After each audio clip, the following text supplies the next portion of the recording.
Good morning standard 5। So standard 5 अभी हम लोग पार्ट 14 नसरुद्दीन की बुद्धि शीर्षक कहानी पढ़ रहे हैं।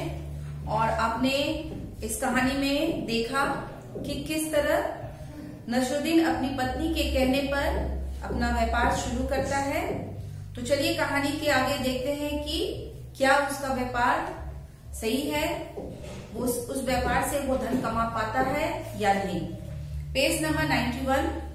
अगले दिन नसरुद्दीन ने बाजार में दुकान खोली, लेकिन उसके पास बेचने के लिए कुछ नहीं था।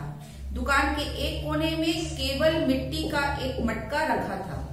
नसरुद्दीन रोज सुबह दुकान खोलता और शाम को बंद कर देता था, लेकिन अब सार्वजनिक स्नान घर में उसकी पत्नी को विशेष सम्मान दिया जाने लगा था। आखिर अब वह एक व्यापारी की पत्नी थी, ये मैंने आप लोगों को कल बताया था। इस तरह नसरुद्दीन के दिन खाली दुकान में बैठकर बीतने लगा। वह राहगीरों को ताकता और दुकान पे रुकने वालों को चटपटी खबरें सुनाता था। लोग उसकी बातें सुनकर खुश हो जाते थे। तो रोज की भांति नसरुद्दीन दुकान खोलता था, लेकिन उसके पास बेचने के लिए कुछ भी नहीं था। तो वो क्या करता था, लेकिन अपने दुकान को प्रतिदिन खोलता और सुबह से शाम तक अपनी दुकान पे ही बैठा रहता। लेकिन वहां पर जो भी लोग आते उनको अपनी बातों से उन लोगों को बहुत प्रभावित करता था और लोग बहुत खुश होते थे। एक दिन बादशाह बाजार से गुजर रहे थे।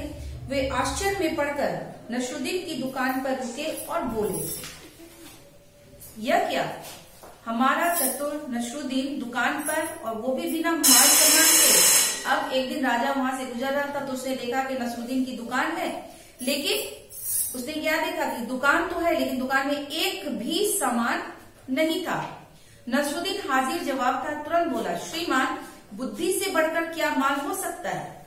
इतना कहकर कोने में रखे मिट्टी के मटके की ओर इशारा करके बोला, मेरे पास इस मटके में बेचने के लिए बुद्धि है। अब राजा ने पूछा कि भाई तुमने तो दुकान खोल लिया, लेकिन तुम्हारी दुकान में तो एक भी सामान नहीं है। तो उसने बोला कि महाराज, बुद्धि से बड़ी कोई सामान होती है?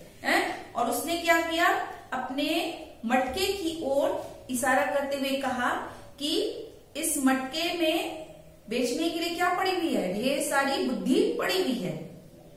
बुद्धि के एक टुकड़े का क्या मूल्य लोगे, बादशाह ने पूछा। सोने का एक सिक्का, उत्तर मिला। ठीक है, लो यह रहा सिक्का, मुझे इसके मूल्य की बुद्धि दे दो। अब राजा ने कहा कि ठीक है, तुम बुद्धि बेच रहे हो, तो उस बुद्धि बेचने की, एक बुद्धि बेचने की क्या कीमत लोगे। तो उसने कहा एक सोने का सिक्का। और राजा ने कहा कि उस सोने के सिक्के की तरह के समान उतने मोल का आप मुझे क्या करो, बुद्धि दे दो। नसरुद्दीन ने मटके से कागज का बड़ा टुकड़ा निकाला और उस पर एक कहावत लिख दी। बादशाह ने कहावत पढ़ी। बादशाह ने कागज के इस टुकड़े को अपने कमरे की दीवार पर चिपका दी। वे इस कहावत को प्रतिदिन ऊंची आवाज में बोलते। अब बादशाह ने दिया एक सोने का सिक्का, तो नसरुद्दीन ने एक कागज निकाला और उसमें एक कहावत लिख करके बादशाह को वापस कर दिया। और बादशाह ने उस कहावत को अपनी दीवार पे लिख दिया और चिपका कर प्रतिदिन उस कहावत को वो ऊंची आवाज में बोलते थे। उन्हीं दिनों बादशाह के मंत्री उनकी हत्या की योजना बना रहे थे। मंत्री के पद का लालच देकर यह काम बादशाह के नाई को सौंपा गया। सुबह के समय नाई बादशाह की हजामत करने आया। उसका इरादा बादशाह को मारने का था। नाई ने जैसे ही कांपते हाथों से उस तरह उठाया, बादशाह ने कहावत बोली, किसी काम को करने से पूर्व उसका फल सोच लेना चाहिए। अब क्या हुआ कि मंत्रियों ने बादशाह को क्या किया, मारने की योजना बनाई। और इस योजना में उसने नाई को भी शामिल कर ली, लालच दे करके कि अगर तुम बादशाह की हत्या कर दोगे तो तुमको मैं बादशाह बना दूंगा। और नाई जो है वो बादशाह को मारने के लिए तैयार हो गया।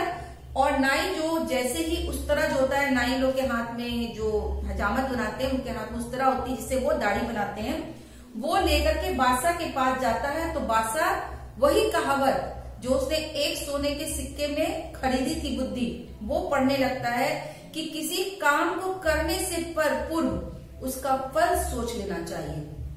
मीन्स जब भी हम कोई काम करते हैं तो काम करने से पहले आप उसके परिणाम के बारे में सोच लेना चाहिए कि भाई ये काम हम कर रहे हैं, उसका परिणाम क्या होगा। तो कभी भी हम गलत काम नहीं कर सकते। जब परिणाम के बारे में अगर हम सोच लेंगे तो काम कभी भी बिगड़ेगी नहीं और ना हम गलत काम करेंगे। नाई ने सोचा कि बादशाह को इसकी योजना का बारे में पता है। वह उस तरह छोड़कर बादशाह के पैरों पे गिर पड़ा और दया की भीख मांगने लगा। मीन्स बादशाह ने जैसे ही ये कहावत पढ़ी कि किसी काम को करने से पूर्व उसका फल सोच लेना चाहिए, तो नाई को लगा कि बादशाह को योजना का पता चल गया है और वो बादशाह के पैरों पे गिर गया और दया की भीख मांगने लगा। बादशाह नाई की बात चुपचाप सुनते रहे। उन्होंने धोखेबाज मंत्रियों को जेल में डलवा दिया। फिर उन्होंने नसरुद्दीन को बुलवाया। अब नाई ने जो क्या किया, नाई को लगा कि बादशाह को पता चल गया है कि बादशाह बोल रहा है कि कोई भी काम करने से पहले सोच लेना चाहिए। तो नाई ने सारी बात बादशाह को बता दी और बादशाह ने धोखेबाज मंत्रियों को क्या किया, जेल में डलवा करके नसरुद्दीन को बुलवाया। तुम्हारी बुद्धि ने आज मेरे प्राण बचाए। वास्तव में इसका मूल्य सोने के एक सिक्के से अधिक है। बादशाह ने नसरुद्दीन को सोने के सिक्कों से भरी थैली दी और उसे एक इलाके का नवाब बना दिया। बादशाह जो है नसरुद्दीन की बुद्धि पर इतना प्रभावित हुआ, इतना खुश हुआ कि उन्होंने नसरुद्दीन को सोने के सिक्के दिए, है ना, भरी थैला भर कर सोने का सिक्का दिया और उसे एक इलाके का नवाब बना दिया। तो बच्चों आप लोगों ने देखा कि किस तरह इंसान अपनी बुद्धि के बल पर धन कमा सकता है।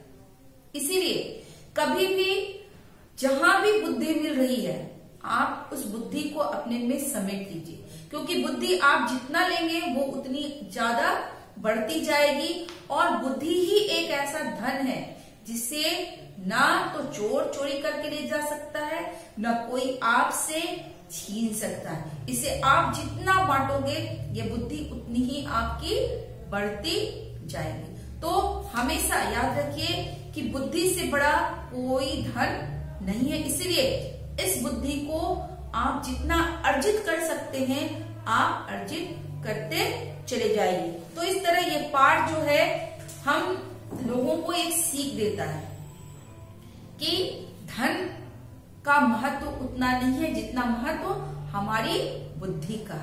अगर हमारे पास बुद्धि है तो हम धन के अंबार पे भी बैठ सकते हैं अपनी बुद्धि के बल पर। स्टूडेंट्स यहाँ पर मैंने कुछ ऑब्जेक्टिव्स आपके लिए किया है, आप लोग इसे अपनी होमवर्क कॉपी में जरूर से कर लीजिएगा, ठीक है।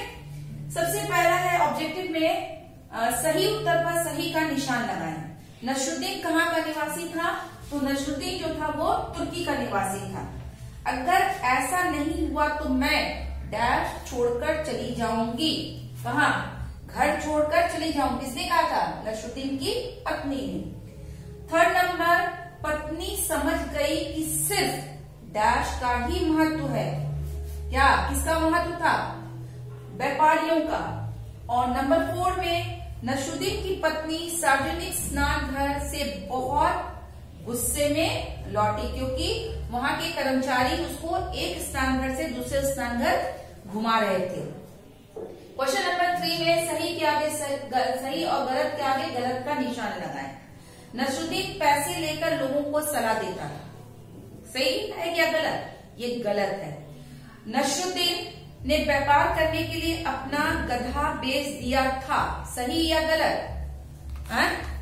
ये सही है। उसने व्यापार के लिए अपना गधा बेचा था और बेचने के बाद सोने के सिक्के से एक दुकान किराए पे ली थी उसने। नंबर 3, बादशाह को पहले से अपनी हत्या की योजना की खबर थी। गलत। बादशाह ने नसरुद्दीन को सोने के सिक्कों से भरी थैली दी। सही। और मंत्री ने राजा को मारने के लिए नाई के साथ मिलकर योजना बनाई। ये भी सही है। ये इसमें आप लोग देखते हैं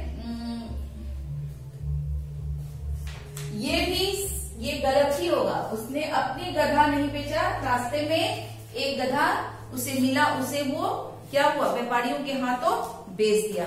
तो स्टूडेंट ये इस तरह ये चैप्टर यहीं पर खत्म हुई और इससे संबंधित जो भी कार्य है वो मैं नेक्स्ट दिन आपको सेंड कर दूंगी। Thank you.